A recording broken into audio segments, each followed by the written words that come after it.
hello to Michael Pizzino, a face that is well known to his community and getting well known across the world, because you've been across a number of people's much larger podcasts, haven't you? Yeah, James was probably the biggest one that I've been on. So yeah, it's been a lot of fun. Not something I ever anticipated, but yeah, rolling with the punches, it's been good.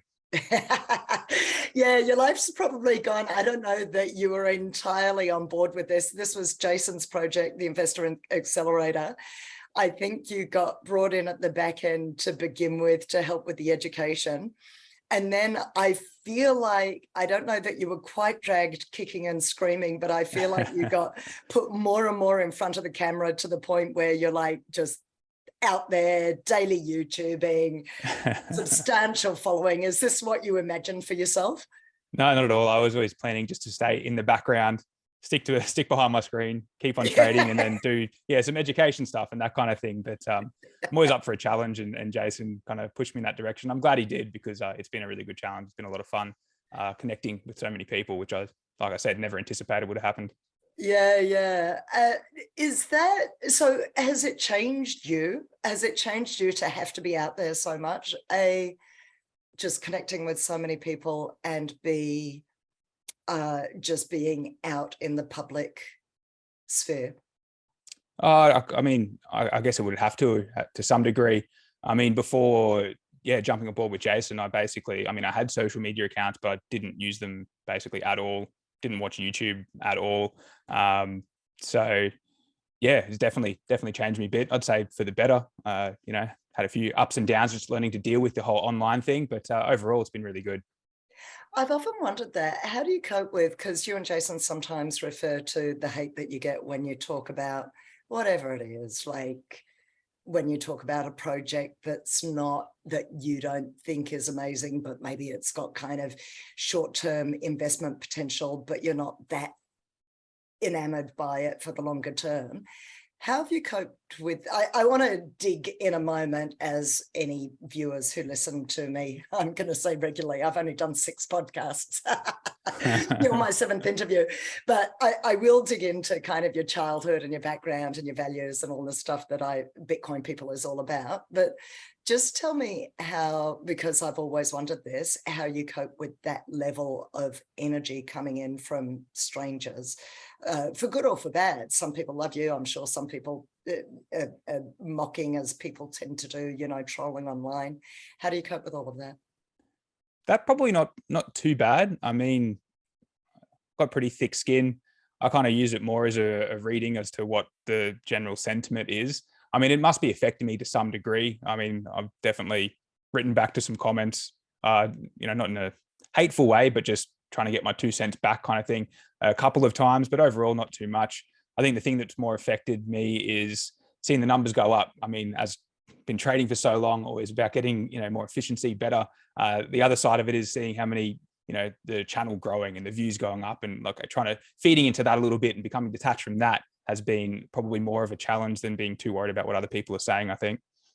Yeah, right. So does that affect your trading? Like, because you're used to being very kind of focused, and you've traded alone for many years. And I know that you do hand-drawn charts, and you keep a lot of that stuff up. Do you find that the impact of that kind of excitement and energy that's going on around the business affects either your focus or your clarity or your emotion when you're trading?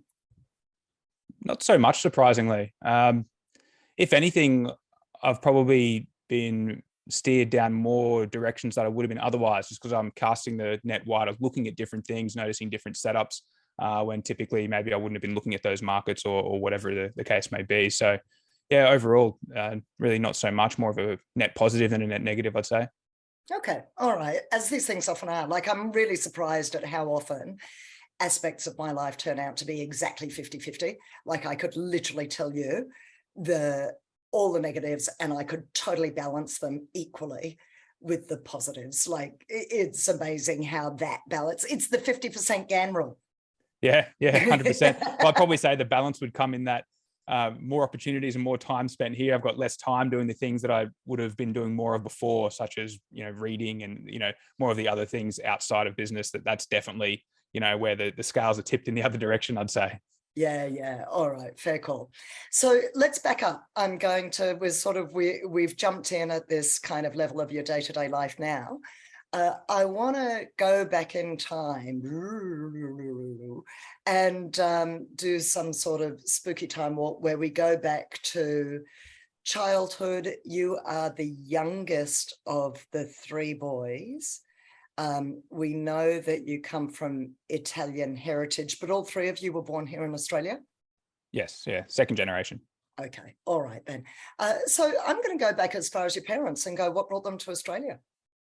Well, they were born here too, so they were they first were? generation. So Yeah, that's first what you mean generation. by Yeah, so second generation. yeah, grandparents all came over mostly from Sicily, 3/4 Sicilian, 1/4 Italian, just for work, for wanting a better life, basically. It was pretty. I mean, they were definitely not well off over there by any means. They worked for, just in the farming, that kind of thing. So yeah, came over for a better life, and they just started farming, cutting cane, like the usual immigrant story, I guess, especially for the Italians that did come over. Yeah. You boys all ended up in Queensland. Did your grandparents move there originally, or have you since moved there? Your families? We were born in Brisbane, Queensland. They've been here in Queensland for some time, but there have been other parts of New South Wales for farming, and also up Ingham Way, that kind of thing. So yeah, just travel. They travelled where the work was, essentially. What kind of farming? Cutting cane, but then one side of the family, they had all sorts of stuff when they were down in central New South Wales. Yeah, all right. Yeah, vineyard I think was the main part, but they also grew other stuff that they brought to the markets, and just basically anywhere to make a dollar. They were traders as well. Yeah, right. Yeah, I wonder to some degree, like how that goes through a family, that need for that gene for trading, as it were, for finding a buck. Is that environmental? Is that like you grew up with those ideas in the household? Do you reckon there's something, even if you'd grown up in a family of professionals or just long-time workers in a corporate environment or something, do you reckon there's something in you that needed to trade regardless of what your upbringing was, or that needed to because I think of farming and trading, as you were just discussing it, in that as arbitraging. You're basically looking for something at one cost and selling it off at another cost in some way, shape or form. It's all buy low, sell high, except for the bond market, which is vice versa, but let's not complicate matters. So do you reckon there's an element of that you guys grew up with, or do you think that's innate in your personality somehow? I think definitely something we grew up with, because I mean, they all retired quite young. They was always drilled into us to work hard, and they didn't have the traditional kind of life where, you go get a job for 20, 30, 40 years, whatever, and then you retire with the pension. They all came over with nothing, and they worked, and they, bought a property, or they had their business or whatever it is, and just kind of got ahead that way. So I think seeing that, we spent a lot of time with our grandparents as well when we were young. So we saw that, going with them to their rental property to, collect the rent as they did back in the day. Like that's what we saw when we were growing up. So we thought, oh, this is what we got to do, as opposed to getting a job and staying there for 20 or 30 years. So yeah, big difference. Right. Okay, so that's what you were exposed to.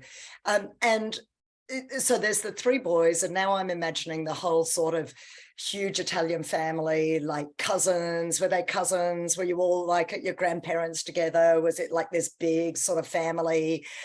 I'm thinking every single cliche under the sun.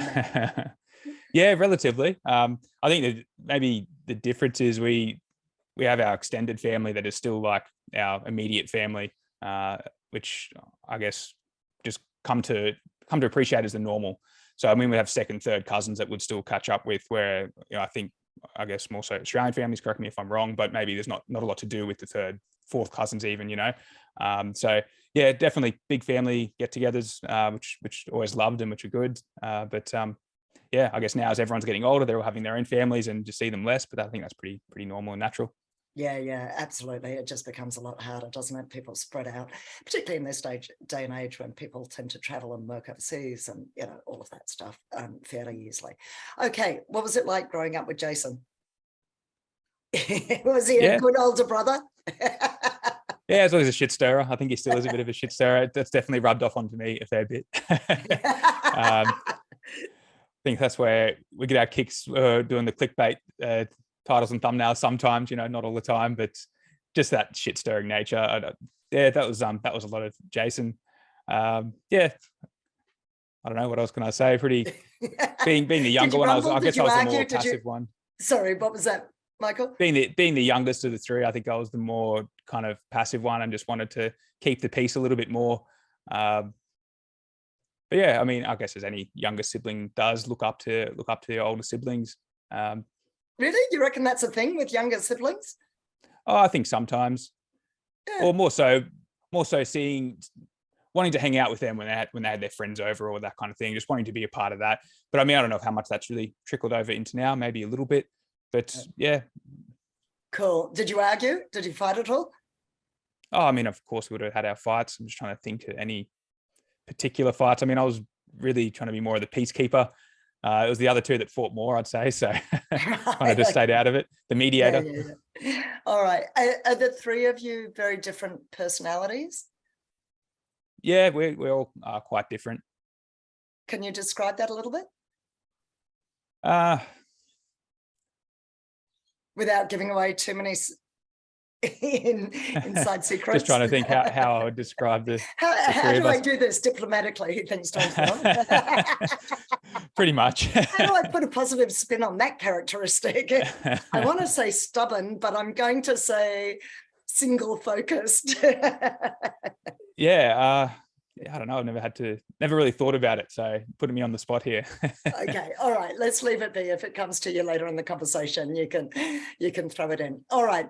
So here you are, the three of you growing up. Now, I know your traditional background or your trade of your starting trade was that of an electrician. So what kind of happened through high school for you? What were you drawn to? What were your strengths? Why were you drawn to being to electrician work, tradie work? Yeah, well, essentially, I was fairly certain I didn't want to go to university. Yeah. And I didn't really know what else I wanted to do. And when I was just kind of looking around at the options, I thought it was pretty cool. I could get paid to learn something. And when I was trying to look at what to learn, asked around, and apparently the electrician was one of the least labor intensive trades for some of the best money. So I thought this sounds all right. And also very numbers driven as well. I did like that, and even as a kid, I used to play around with lots of making little electrical kits, little circuits and metal detectors and that kind of thing. So I already had an interest in that. So I just kind of picked up with that and ran with it. And even as I was going through my apprenticeship, I started trading shares in school. So I already knew that I didn't want to be doing it forever, but it was just kind of a good stepping stone until I figured out what I really wanted to do. Yeah. All right. So you're trading shares in school. How did that happen? I had a mate that was into it, and he was, had his phone up. He had his mum or dad make an account for him, and buying and selling. I thought that looked pretty cool. And so this was Australian shares? Yeah, just Australian shares, no leverage. And I just basically jumped on the ASX. Sorry? Just anything. Yeah. And was it actually trading? Was it kind of short-term trading, or was it buy and hold for a period of time because of capital gains tax and all of that?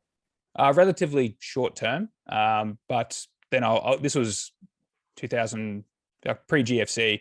So I definitely bought some that ended up being long-term investments just because, the same thing that everyone goes through. You buy it, goes up a bit, starts to fall. I'll get out when it gets back to break even. But that was pretty close to the peak of the market and it just kept falling. So they ended up being a few long-term investments. So just lucky that was early on and with no leverage and just with a bit of savings. So guilty as charged. Yeah. same. Okay. And so take me through a little bit. I mean, a lot of people know your trading story. I'm reluctant to just kind of go over old territory, but let's just do a bit of a recap of what kind of,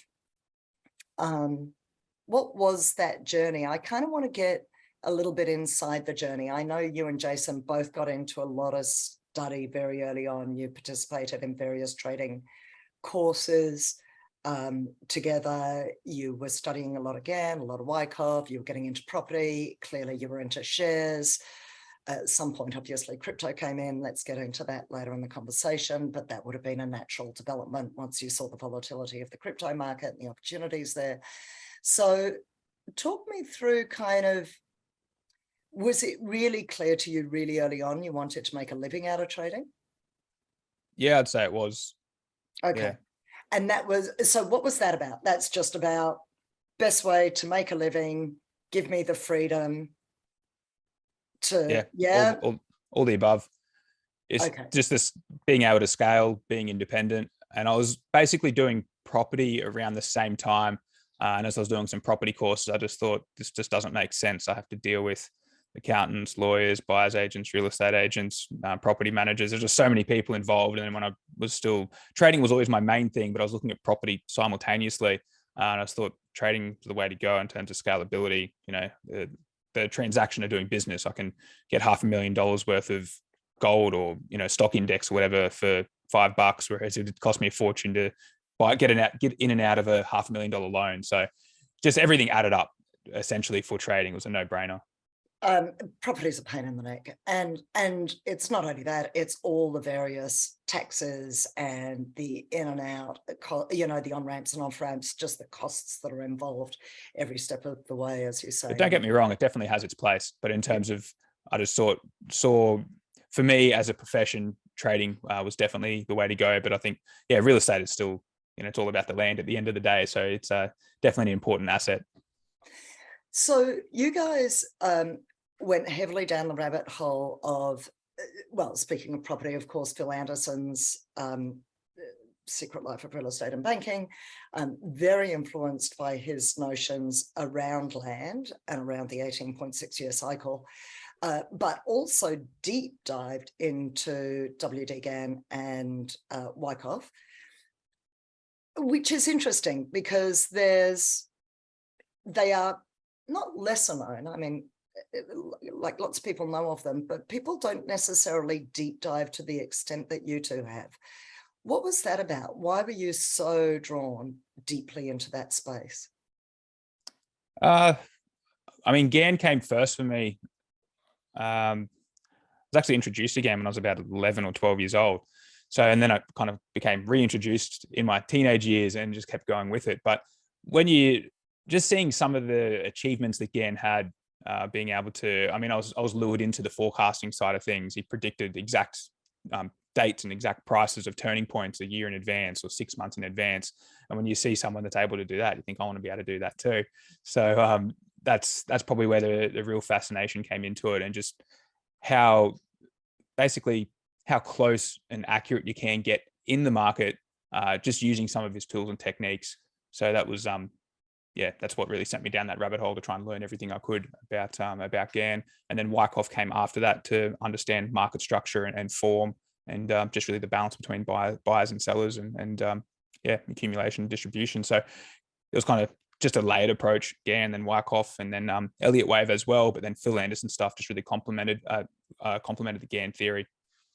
How's it complemented it? I would have thought it was quite a different kettle of fish. No, they're definitely intertwined.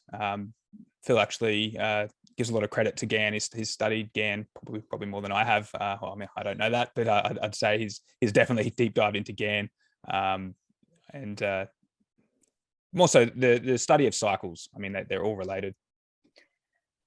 So I'm going to say, so I mean, I know that Gann would pick things down to the day, and as you say, like 12 months in advance. Have you ever gotten close to that level of accuracy and projection?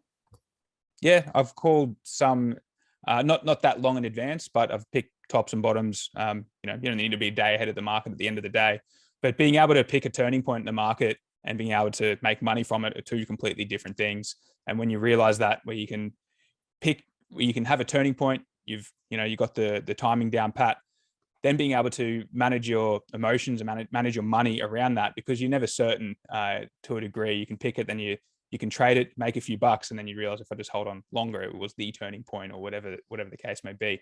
So being able to separate the two is extremely important, the forecasting from the trading. And at the end of the day, the money is made from the trading. So the forecasting is kind of just there, at least for me, as now a secondary measure. I have my system, my strategy, swing charts all lining up. I have my signals, and then if the forecast is lining up as well, that helps me with my position sizing.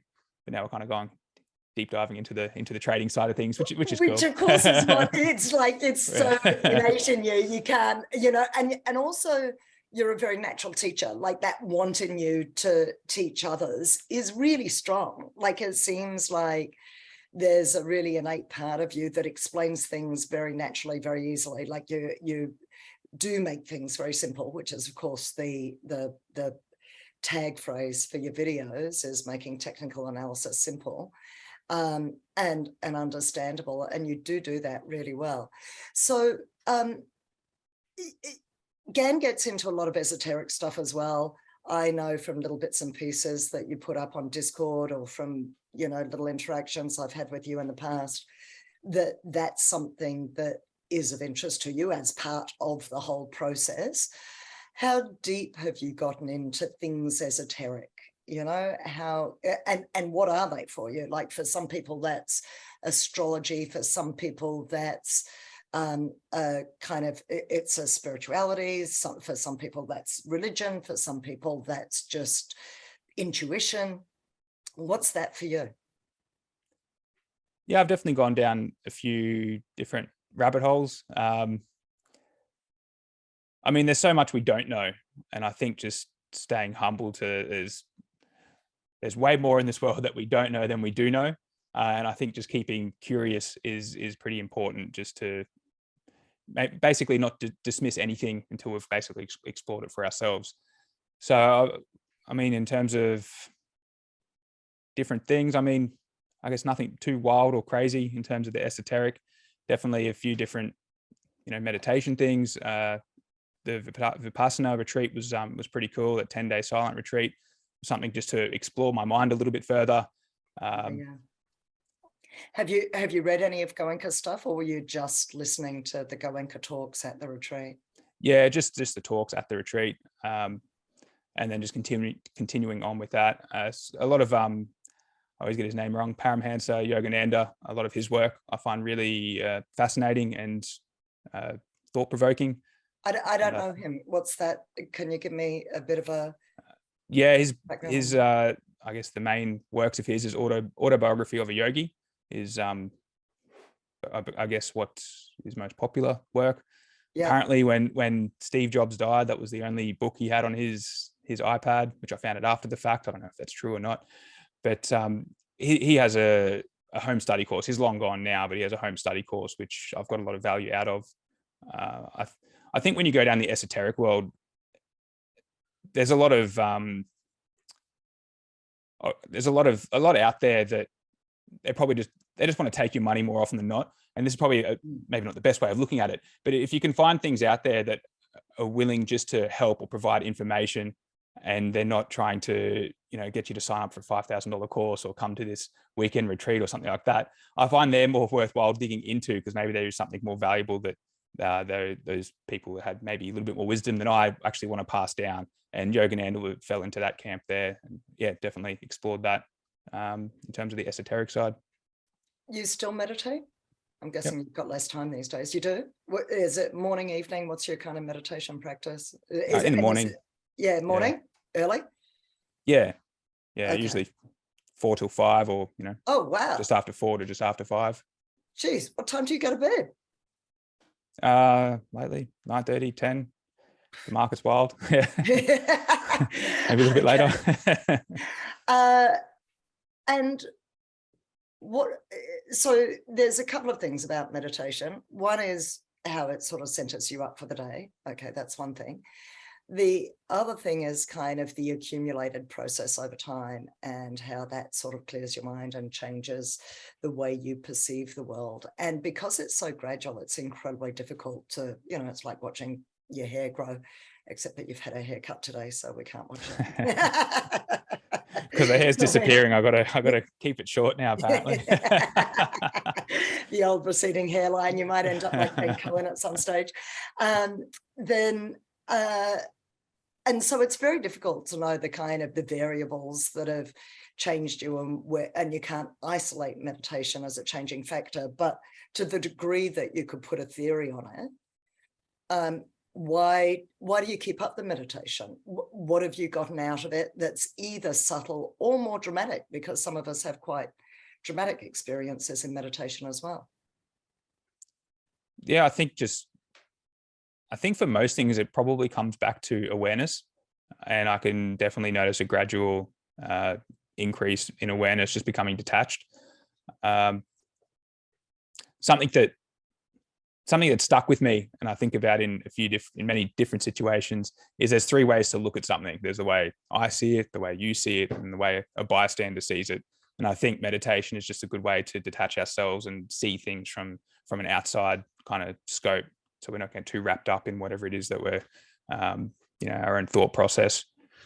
So I think meditation is just a good way to really just detach and remove ourselves from a situation. And I think it helps in everything, especially for trading and just day-to-day life, communicating with people. I don't think there's anything that's better than it. Yeah, right. How long do you meditate for? About an hour. And what do you do? What kind of meditation practice do you do? It's a Yogananda, from the way he teaches exactly meditation. Yeah. Okay, got it. Okay, fantastic. All right then. So, and is there anything else in that space other than meditation that stuck with you? Because Gann did a lot of astrology. There was a lot of the kind of the reading of, the planetary movements and so forth. Yeah, definitely gone down and continue to look at the astrology side of things. I think it gets a bad rap in terms of star signs and that kind of thing. But really, you have to view the planets, or I view the planets just as clocks. They're just timing mechanisms. They've got their own cycle. We can use those cycles for different timing, essentially. I mean, we use it in our day-to-day life, but we're just focused on, that one revolution around the sun from where we are. But there's a lot of other things revolving and a lot of other aspects going on, I guess. So that's one area that's, I continue to learn more about. So in TIA, we hear you talk obviously a lot about the 18.6-year property cycle. What other cycles are you taking into consideration? Because I don't think we hear as much of those from you. Essentially, you can just treat every planet as its own cycle. So, I mean, it's fairly common in the markets. You can look for anniversaries in the markets. I mean, you can see the June low last year in Bitcoin, and there's June low this year in Bitcoin. Is it a coincidence? But if you do your testing, and nothing's perfect, nothing happens exactly the same every single time. But when you're looking at a cycle or 50% of a cycle, you can start to see a few patterns and rhythms, and you can formulate strategies around that. And I mean, the markets are probably one of the best ways to overlay this information, because we've got so much data and history, and the markets are made up of people at the end of the day. And that's why we can kind of see these cycles repeating in one way or another. But we can just use different planets for the same thing. Look at different day counts along how long they take to revolve around the sun, and look at fractions and ratios of them. It's really in depth. What star sign are you? Taurus. Taurus.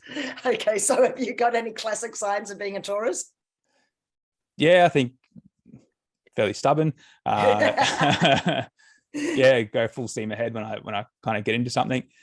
But yeah, star signs are a funny one. I think you really need to be looking at more than just the month of the year. I mean, broadly speaking, there's 12, but when you do break it down to where you were, where your location, where you're born, you get your full natal chart, things get a little bit more interesting. But obviously that gets quite esoteric, and you can lose a lot of people when you go down that rabbit hole as well.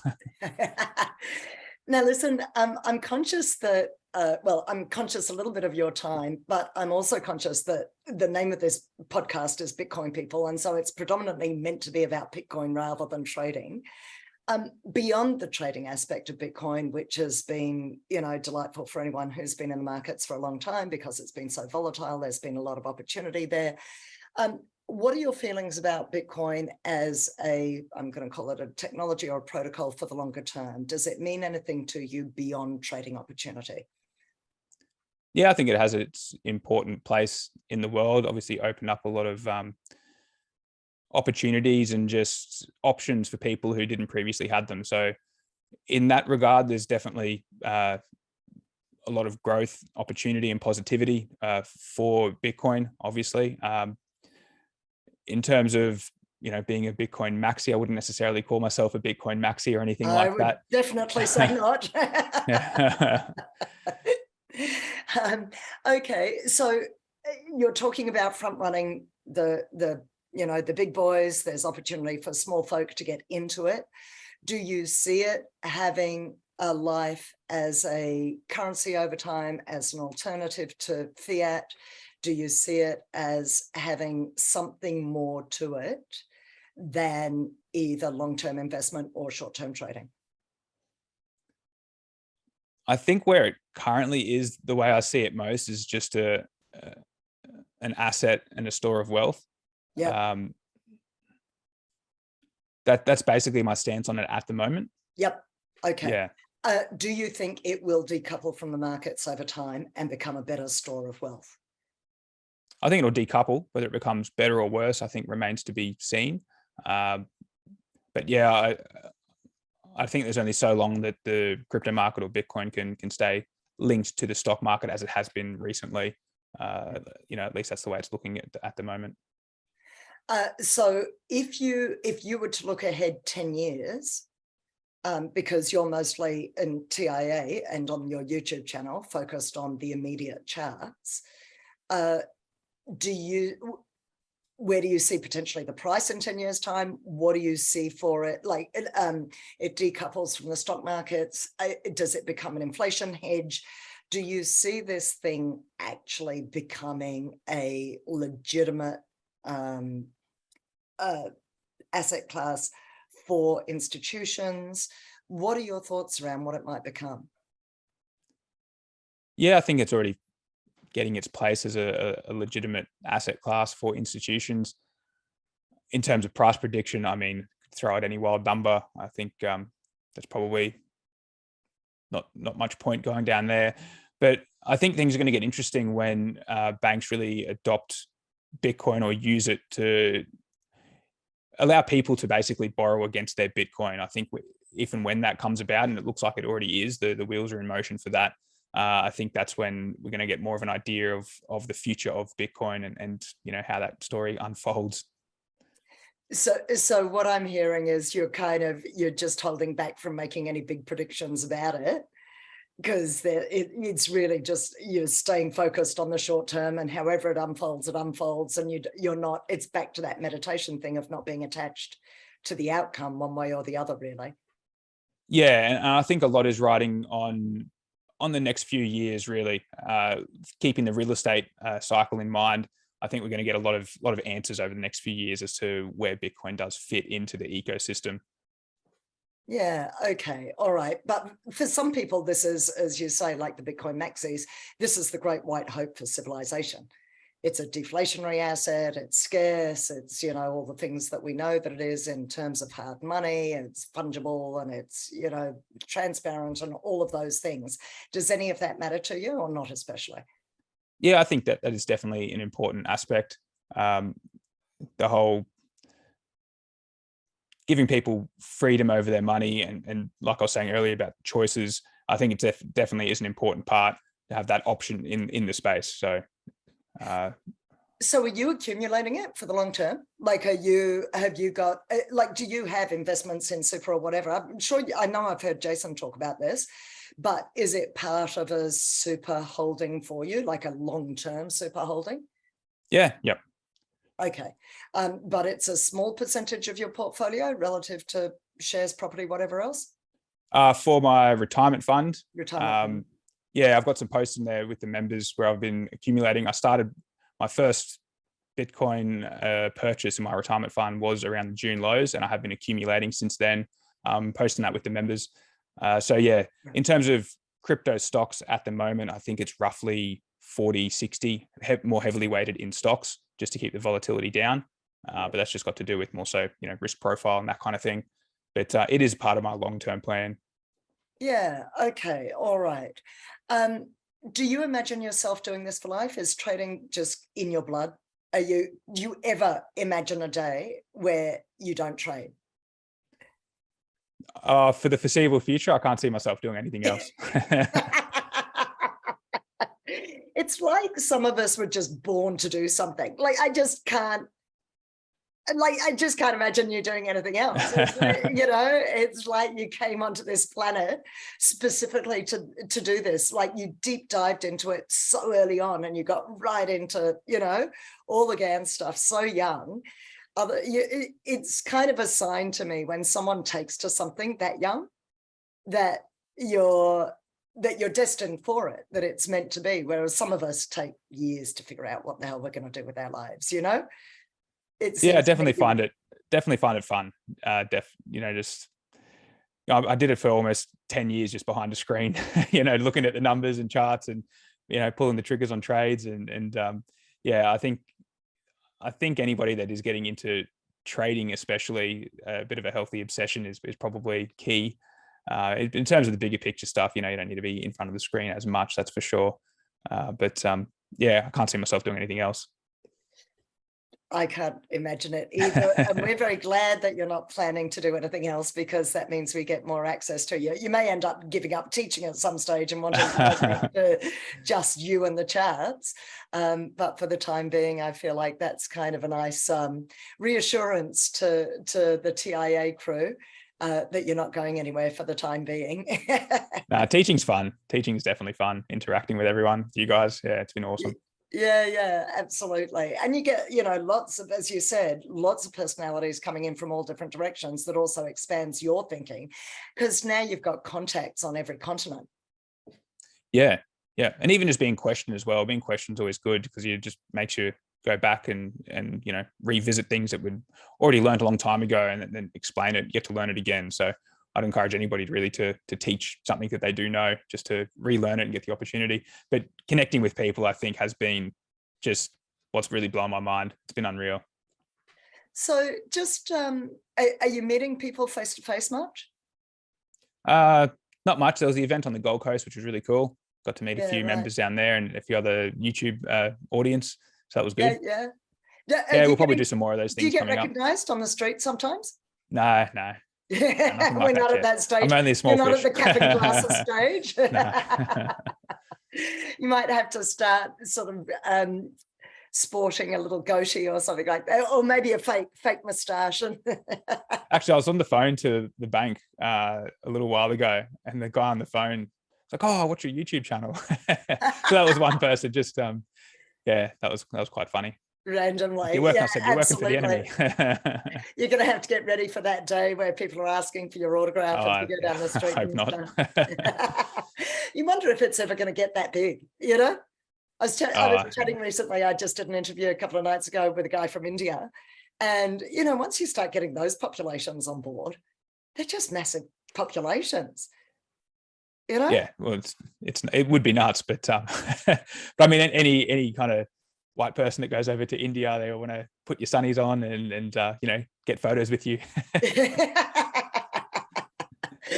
Have you targeted as a business? Are you targeting particular areas, particular continents? Are you kind of wanting to get better, like as part of your growth plan? Is there a sense of how you go about targeting different audiences? No, we really haven't done any targeting. We've just making YouTube videos and then sharing what we're doing with you guys in TIA. So it's very organic. It's actually not all that planned in terms of the marketing and the... No, nothing. Never had a paid ad or anything like that. So good for you guys. That's fantastic. It makes it very, well, as you said, about people who, when there's a lot of advertising spend, and you see it in the crypto markets and you see it in small business, if they're spending that much, to be sponsored to sponsor a big sporting event or something along those lines, you've got to wonder, why is this money being spent on that rather than just internally and improving the product for their users? Who's more important here, the venture capitalists or the end user of the of the product. Okay. Do you have, again, because I know that you need to finish up, and as you said, we've got this time difference now because we're because of the daylight savings that's just coming in the southern states. What are your final words about, okay, I'm going to do two different things here. Final words on Bitcoin, if any, although you may not have anything specific to say about that, but final, if you always put up these great quotes at the beginning of your YouTubes, and they're all these amazing trading quotes. If there's one moral for life, or one quote, or one lesson that is like your big driver, your foundational value, the thing that kind of resonates with you more than anything else, what's the big thought? Geez, the one big thought. The one big driving thought for you. Okay, I'm going to split this up. The one big driver for you, like the one big value, the top value for you, and then the biggest lesson, or the big what's the word I'm looking for, like philosophy of life. Okay, so the top value, your top philosophy of life, and your top lesson. Those are the three questions. Top lesson to us traders, investors. You have to prepare me for this one, I think. yeah, I should have done. I put you on the spot again. Top value. Value, I think if anyone went through a values process, I think the default thing people say is family, family or friends, that kind of thing. But I went through a few iterations of, what is my key value, and it really came down to health. Because if you don't have your health, you don't have anything. You can't enjoy your family if you don't have your health. You can't enjoy your money if you don't have your health. So in terms of value, I think health is definitely up there, be it, physical health, mental health. So I think that's really one of the keys, definitely. I mean, you can't trade well if you don't have your health, and you can't, like I said, you can't enjoy the time with your child or parents. So health is up there. What were the other two things now? The next one is philosophy of life, like philosophy for life. If you've got like one mantra that is kind of the way you think about the world, what's that one?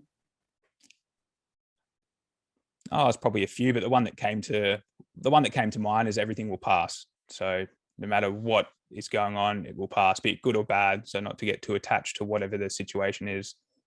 So that's something very Zen about you. Okay, because that's come up as a theme several times over the course of the hour. Okay, that's lovely. And finally, if there's one bottom line, like there's so much that you churn out there every day, every week for us members, what's if there's one thing we always need to bear in mind as traders and investors, what would it be? I'd say objectives. If you don't have an objective for anything, you're just going to be going around in circles. So if you're trading, what's your objective? You're trying to make a weekly income, or what's the point? If you're investing, what's your objective? How much? And it's easy to say, I want to make as much money as possible, but it's not good enough. You need to know, what are you willing to sacrifice to get to your goal? How much you're willing to risk, how much you use your portfolio, willing to go backwards to meet your 20, 30, 100% return. So objectives is key. Same for, you could really apply to anything. If you're exercising, what's your objective? If you're spending time with somebody, what's your objective? Yeah, right. Okay, really powerful, really great, strong note to finish on. Michael, thank you for taking this time. Absolutely gorgeous to see you face to face and human to human. Your face is much more familiar to me than mine is to you. Thanks for having me on. I see you every day.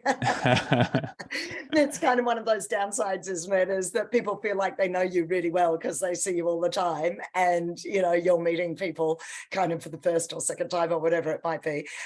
So listen, thank you for joining me. My son will be editing this up, and we will get it up, just the opening and closing, and get it up on YouTube. And you can show it to the members to the degree that you want them all to know about you, and it'll be out there in the public sphere. So I will finish the recording there, and it's been a pleasure. Thanks. Yeah, thank you.